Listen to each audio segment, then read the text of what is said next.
Hi friends, welcome back to my YouTube channel Nirmala ಅಡುಗೆ ಚಾನಲ್ಗೆ. Please like, share, subscribe ಮಾಡಿ. ಇವತ್ತು ಅತ್ಯಂತ ಮೃದುವಾದ ಚಪಾತಿನ ಯಾವ ರೀತಿ ಮಾಡೋದು ಅಂತ ಹೇಳ್ಕೊಡ್ತೀವಿ.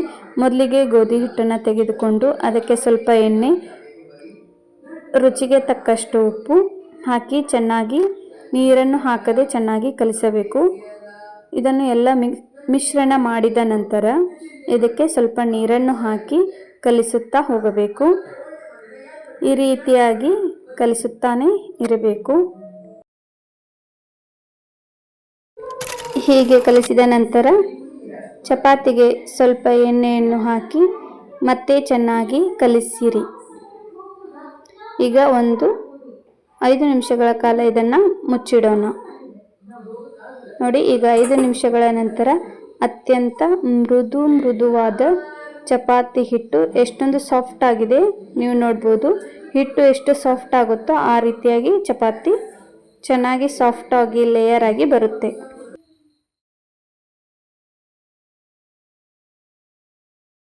ಚಪಾತಿನ ಈ ರೀತಿ ನಾದಬೇಕು. ಜಾಸ್ತಿ ನಾದಕ್ಕೆ ಹೋಗಬೇಡಿ, ಗಟ್ಟಿ ಆಗುತ್ತೆ. ಅಷ್ಟೇ ಮೇಲ್ಮೇಲೆ ನಾದಿ ನಂತರ ಈಗ ಈ ಒಂದು ಚಪಾತಿನ ಉರುಳಿಯನ್ನು ಹರಿಯೋಣ. ನೋಡಿ, ಈ ರೀತಿಯಾಗಿ ಈ ಒಂದು ಸೈಜಲ್ಲಿ ನೀವು ಹಿಟ್ಟನ್ನು ತೆಗೆದುಕೊಳ್ಬೇಕು. ನಿಮಗೆ ಹರಕ್ಕೆ ಬೇಜಾರಾದರೆ ಈ ರೀತಿಯಾಗಿ ಚಾಕುವಿನಿಂದ ಕಟ್ ಮಾಡಿ ಈ ರೀತಿಯಾಗಿ ಮಾಡ್ತಾ ಹೋಗಬೇಕು. ನಂತರ ನೋಡಿ, ಈ ಎಲ್ಲ ಚಪಾತಿ ಉಳ್ಳಿಗಳನ್ನು ನಾವು ಈಗ ಲಟ್ಟಿಸೋಣ. ನೋಡಿ, ಈ ರೀತಿಯಾಗಿ ಎಲ್ಲ ಚಪಾತಿಯನ್ನು ನಾವು ಲಟ್ಟಿಸ್ಕೋಬೇಕು. ಎಲ್ಲ ಉಳ್ಳಿಯನ್ನು ಲಟ್ಟಿಸಿದ ನಂತರ ನೋಡಿ, ನನ್ನ ಮಗ ಮಮ್ಮಿ ಚಪಾತಿ ಮಾಡು ಅಂತ ತವಾ ತಂದುಕೊಟ್ಟ. ಥ್ಯಾಂಕ್ ಯು ಮಗನೇ. Thank you. ಈ ರೀತಿಯಾಗಿ ಚಪಾತಿ ಉಳ್ಳಿಯನ್ನು ಲಟ್ಟಿಸಿದ ನಂತರ ಎಲ್ಲದಕ್ಕೂ ಸ್ವಲ್ಪ ಎಣ್ಣೆಯನ್ನು ಹಚ್ಚಿ ಈ ರೀತಿಯಾಗಿ ಒರೆಸುತ್ತಾ ಹೋಗಬೇಕು.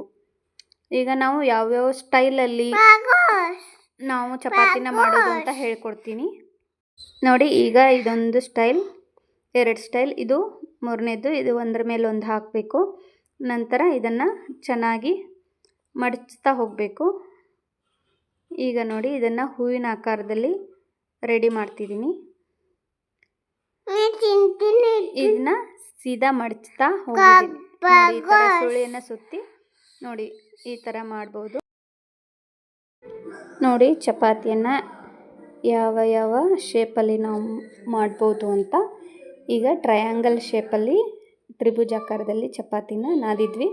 ಈಗ ಕಾದಿರುವ ಹಂಚಿಗೆ ಚಪಾತಿಯನ್ನು ಹಾಕಿಕೊಳ್ಳೋಣ. ನೋಡಿ, ಈ ರೀತಿಯಾಗಿ ಎಣ್ಣೆಯನ್ನು ಸ್ವಲ್ಪ ಚುಮಕಿಸಿದರೆ ಸಾಕು. ಈ ರೀತಿಯಾಗಿ ಚಪಾತಿ ಚೆನ್ನಾಗಿ ಉಬ್ಬುತ್ತೆ. ಈಗ ನೋಡಿ, ಇದನ್ನು ಈ ರೀತಿಯಾಗಿ ಹೊಳಿಸಿ ಹಾಕಿದ ನಂತರ ಮತ್ತೆ ಸ್ವಲ್ಪ ಎಣ್ಣೆಯನ್ನು ಚುಮಕಿಸಿ ಚೆನ್ನಾಗಿ 2 ಕಡೆ ಚೆನ್ನಾಗಿ ಕಂದು ಬಣ್ಣ ಬರೋವರೆಗೂ ಬೇಯಿಸಬೇಕು. ಈಗ ನೋಡಿ, ಅತ್ಯಂತ ಮೃದುವಾದ ಚಪಾತಿ ಹೇಗೆ ರೆಡಿಯಾಗಿದೆ. ಈಗ ಈ ಥರ ಶೇಪಲ್ಲಿ ನಾವು ಚಪಾತಿನ ಲಟ್ಟಿಸ್ಕೊಂಡು ಅದಕ್ಕೆ ಸ್ವಲ್ಪ ಎಣ್ಣೆ ಹಚ್ಚಿ ಇದನ್ನು ಸಹ ಚೆನ್ನಾಗಿ ಬೇಯಿಸ್ಕೋಬೇಕು.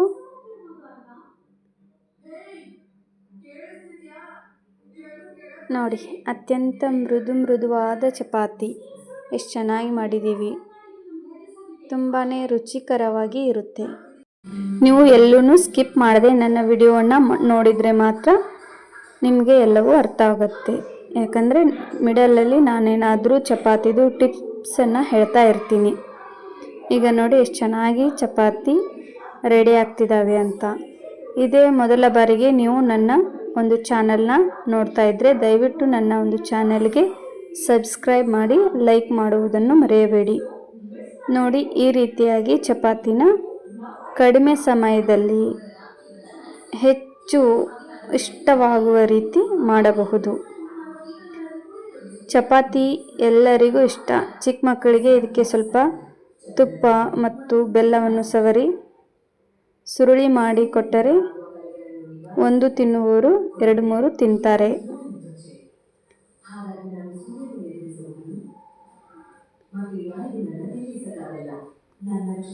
ನೋಡಿ ಎಷ್ಟು ಚೆನ್ನಾಗಿ ಬಂದಿದೆ.